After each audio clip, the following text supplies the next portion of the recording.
Hello viewers, আসসালামু আলাইকুম। এখন আসি বর্তমানে নরসিংদী জেলার ভিতরে সবথেকে বিপজ্জনক যে রাস্তাটা, এটা হচ্ছে আপনার মদনপুর লেন 6 নম্বর। তো এই রাস্তাতে প্রতিদিন আর কি প্রচুর পরিমাণে ছিনতাই হয়। এই যে দেখুন, এই হচ্ছে রাস্তা।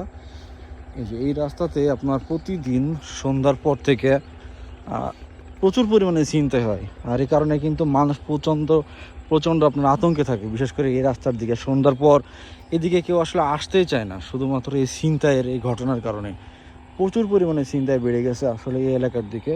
তো নরসিংদীবাসীর জন্য বলতে চাচ্ছি যে আপনারা আসলে সন্ধ্যার পর এইদিকে আসলে না আসাই ভালো, কারণ যে পরিমাণে চিন্তা হচ্ছে এতে করে হয়তো বা প্রাণেরও আশঙ্কা রয়েছে। আর প্রশাসনের দৃষ্টি আকর্ষণ করে বলতে চাই যে আপনারা আসলে এইদিকে একটু খেয়াল রাখেন, যাতে করে মানুষের একটু নিরাপত্তার ভিতরে চলাচল করতে পারে এবং একটু নিরাপত্তা পায়। ধন্যবাদ সকলকে। আসসালামু আলাইকুম।